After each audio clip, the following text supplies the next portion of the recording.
வாய்ப்பு சிறுகதை. ஒரு காட்டில் 2 பெரிய பாறைகள் அருகருகே கிடந்தன. பல வருடங்களாக ஒரே இடத்தில் மழையில் ஊறி வெயிலில் வாடி கிடந்த அந்த கற்களுக்கு ரொம்ப சலிப்பாக இருந்தது. நாம் எப்போதாவது இங்கிருந்து நகர்வோமா என்று மிகவும் ஏக்கத்தோடு பேசிக்கொண்டன. அந்த காட்டுக்கு பக்கத்தில் ஒரு நகரம். அங்கிருந்த மக்கள் எல்லோரும் சேர்ந்து ஒரு கோவில் கட்ட தீர்மானித்தார்கள். புது கோவிலுக்கு மூலவர், உற்சவர், மற்ற சிலைகள் எல்லாம் வேண்டுமல்லவா? அதற்காக 7-8 சிற்பிகள் நியமிக்கப்பட்டார்கள். அவர்கள் சிற்பங்களை செதுக்குவதற்காக கற்களை தேடி காட்டுக்குள் வந்தார்கள். அவர்களில் ஒரு சிற்பி இந்த பாறைகளை கவனித்தார்.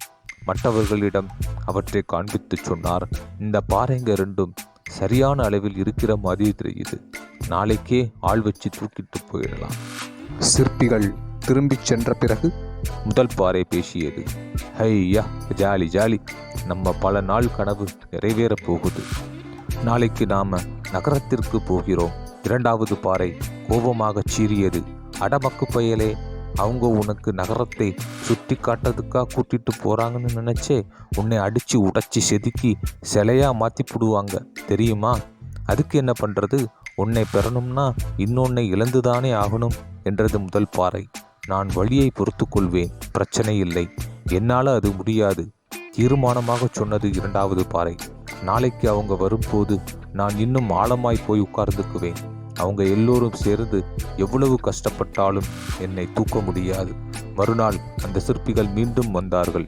முதல் பாறையை கட்டி தூக்கி வண்டியில் வைத்தார்கள். 2வது பாறையை அவர்களால் அசைக்க கூட முடியவில்லை.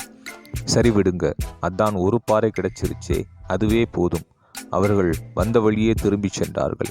இப்போது முதல் பாறை அற்புதமான கடவுள் சிலையாக எல்லோராலும் வணங்கப்படுகிறது.